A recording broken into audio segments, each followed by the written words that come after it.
You're not imagining it, but your intuition has never lied. Have you ever looked into someone's eyes, someone you've laughed with, shared stories with, and suddenly felt cold? It wasn't what they said. It was how your body tensed, how your stomach clenched, how your mind whispered, "Something's wrong. This smile isn't real." They were polite, supportive even, but something in you flinched when they touched your success, when they made that joke, when their eyes didn't quite match their words. You told yourself you were being dramatic, too sensitive, too suspicious. But what if that uneasy feeling wasn't paranoia? What if it was perception? Carl Jung, one of the deepest explorers of the human soul, warned us long ago. The shadow doesn't always attack you from across the battlefield. Sometimes it hugs you, smiles at you, and waits. This video isn't about enemies. It's about the people who sit beside you, laugh at your jokes, and secretly hope you'll fall. The ones who don't stab you in the back, but drain you with 1,000 paper cuts. Smiles that sting, help that hinders, praises that carry poison. And, if you've ever felt that subtle betrayal, not loud, not violent, but quiet and slow like a leak in trust, you're not imagining things. You're feeling the shadow at work. Because hate doesn't always announce itself. Sometimes it hides behind a well-placed compliment, and today we're going to unmask it. Let's begin. They smile when they wound you, then laugh when you bleed. It starts small, a joke at your expense, a clever comment that touches something personal, your career, your looks, your past. Everyone laughs. You force a smile. They lean in with that familiar smirk. "Relax, you're too sensitive. I was just kidding." But it doesn't feel like a joke. It feels like a cut, hidden in plain sight. What they're doing is called masked contempt. And it's one of the most socially accepted forms of hostility. Carl Jung called this behavior a projection of the shadow. When someone can't accept a part of themselves, they unconsciously cast it onto others. Their sarcasm? It's not humor. It's self-loathing, wearing a disguise. Imagine someone joking about your deepest insecurity, again and again, at dinner tables, in group chats, but always in that same casual tone. "You know I'm just teasing." Except the teasing always aims at the same wounds. Over time, your laughter grows quieter. Your body stiffens before they even open their mouth. You begin to shrink around them, not because you're weak, but because you're picking up the pattern. Because it's never really random. It's not about being funny. It's about power. They found a pressure point and now they press it every chance they get. And the worst part? They've built a trap you can't easily call out. If you speak up, you're too serious. If you stay silent, they'll do it again. It's psychological gaslighting through comedy, and most people won't notice until it's happened to them. But you noticed. That's why you're here. Let's keep going. Not all knives leave scars. Some just slow you down. They don't trip you in public. They don't yell, accuse, or attack. They just forget to tell you something important. They accidentally give you the wrong information. They miss your message every time you need them most. At first, you excuse it. They've got a lot going on. It was just bad timing. But then it happens again. And again. Always at the moments that matter. You're applying for a job. They forget to forward your email. You're launching something big. They mix up the date. You're on the brink of a win. They suddenly go silent. This isn't just clumsiness. This is passive sabotage, the kind that doesn't scream enemy, but whispers, "Don't grow without me." According to Jung, when someone can't face their own feelings of inadequacy, they unconsciously try to equalize the playing field, not by rising up, but by quietly pulling others down, and they often do it masked as support. "I didn't mean to. I thought you already knew. You should have reminded me again." The excuses are always gentle. The pattern is not. It's a form of psychological drag, like running with someone secretly tying weights to your ankles. They don't stop you outright, but they slow you down just enough to keep you from pulling too far ahead. And here's the twist. They may not even know they're doing it. The human shadow doesn't always act with malice. Sometimes it acts out of fear. Fear of being left behind, fear of being irrelevant, fear that your success might shine a light on their unfinished story. But intention doesn't erase impact. And if someone's mistakes keep happening only when you're growing, then it's no longer random, it's a mirror, reflecting the parts of them that can't bear to watch you rise. You don't need enemies when you have people like this in your life. You just need to start paying attention. Let's move on. They don't clap when you win. They calculate. There's a certain kind of silence that follows your good news. Not the kind filled with awe, but with tension. You share something important. A promotion, a breakthrough, a milestone you've worked years for. And their reaction is strange. A half smile, a slow nod, a quick pivot. That's great. You know, I actually did something similar not long ago. Suddenly the spotlight shifts. The moment isn't yours anymore. It's a competition you never signed up for. This is what silent rivalry looks like. It's not obvious. No trophies, no scoreboards. Just a persistent pattern of one-upmanship, a quiet urge to outshine. Carl Jung would call this an unconscious projection of unmet potential. People who haven't fulfilled their own ambitions often can't bear to see someone else do it, so they minimize it, mirror it, or try to beat it. You say, "I'm so proud I finally launched my project." They say, "Nice, I did too last year." You say, "I've been taking care of my mental health." They say, "Yeah, I've been meditating since college." The worst part isn't what they say, it's how it makes you feel. Suddenly, your joy feels small, like you have to defend your success instead of simply letting it breathe. But don't be fooled. This is about them, not you. When someone is deeply insecure, your growth becomes a threat. Not because you've done anything wrong, but because your progress reminds them of their stagnation. You shine, and it casts a shadow they haven't learned to face. So instead of cheering, they compete. Instead of celebrating, they compare.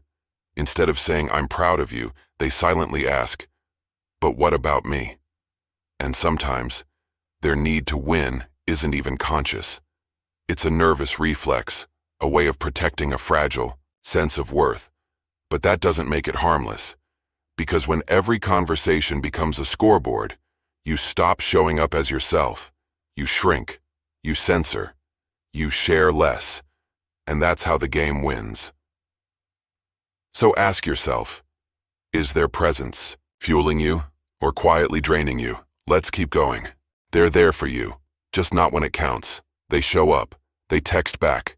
They remember your birthday. On the surface, they're the picture of support. But when life cracks open, when the moment is big, raw, real, they vanish. Or worse, they stay silent. You announce a dream you've finally achieved, and their response is lukewarm, delayed, or almost robotic. "Oh, that's nice." You go through something painful, and they're busy. They didn't see the message. They meant to reach out, but you feel it, the emptiness behind their presence, the lack of emotional resonance. Carl Jung called this ego dissociation, when a person is emotionally detached from others, often because they're also disconnected from themselves.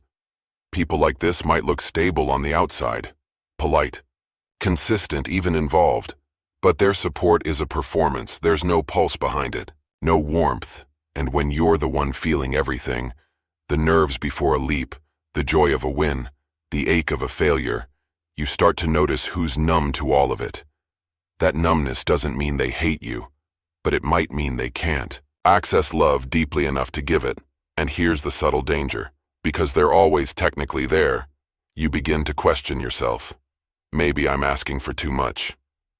Maybe I just expect too much from people. But no, what you're feeling is the ache of emotional abandonment wrapped in the illusion of presence. They show up for the photo, but not for the mess behind it. They show up for the milestone, but not for the work it took to get there. And sometimes, that hurts more than open rejection, because at least rejection is honest. This is worse. This is the illusion of closeness. The feeling that someone's hand is on your shoulder, but when you turn to look, it's gone. Support, when it's real, doesn't have to be loud. It doesn't always come with grand gestures, but it feels like something. It grounds you, holds you, strengthens you. If someone's presence consistently feels hollow, if your happiest moments echo with their absence, you don't have to keep pretending. They care, because deep down, you already know. Let's go deeper. I'm only trying to help, but somehow you feel smaller. It sounds like love. It looks like concern, but it feels like a cage. They offer advice, unsolicited, constant, and oddly urgent. They question your decisions, correct your choices, cast doubt on your instincts, and every word comes wrapped in silk. I just want what's best for you. You know I've always protected you, but if you listen closely, you'll hear the undertone beneath the sweetness. You can't. Trust yourself. This is control disguised as care, and it's one of the hardest dynamics to name, because it wears the mask of love. Carl Jung explained that the need to control others often stems from a deep inner chaos. When a person can't manage their own fears or insecurities, they project that fear onto your life and call it guidance. You begin to notice how every time you try to step forward, they pull you back with what ifs. What if you fail? What if you're not ready? What if people judge you but rarely? What if you're stronger than you think? Their words don't empower you, they unnerve you. You don't leave the conversation feeling lifted. You leave feeling less certain, more dependent, like you need their approval just to breathe right. And that is the point. This kind of influence doesn't chain you physically. It shrinks your sense of autonomy until you second-guess your own voice. It's not always done with cruelty. In fact, sometimes it comes from people who genuinely think they're helping, but their help always comes with strings: compliance, obedience, approval. Over time, you stop asking, "What do I want?" and start wondering, "What would they say if I did this?" That's how you lose yourself. So if someone always positions themselves as the gatekeeper to your choices, if their support turns to disapproval the moment you disagree, you're not being cared for. You're being contained.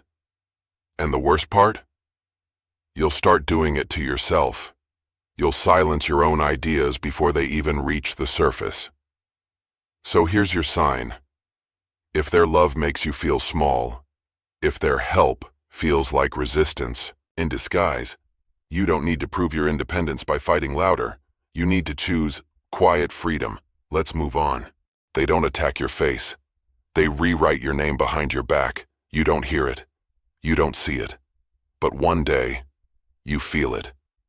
Someone you trusted begins pulling away. Another stops replying. A third seems strangely cold. Nothing obvious happened, but something has changed. The energy around you has shifted, and you have no idea why.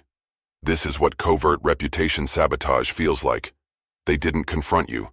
They didn't argue. They simply talked, not to you, but about you. And they did it in the most disarming way, with a raised eyebrow, a knowing sigh, a harmless comment that plants just enough doubt.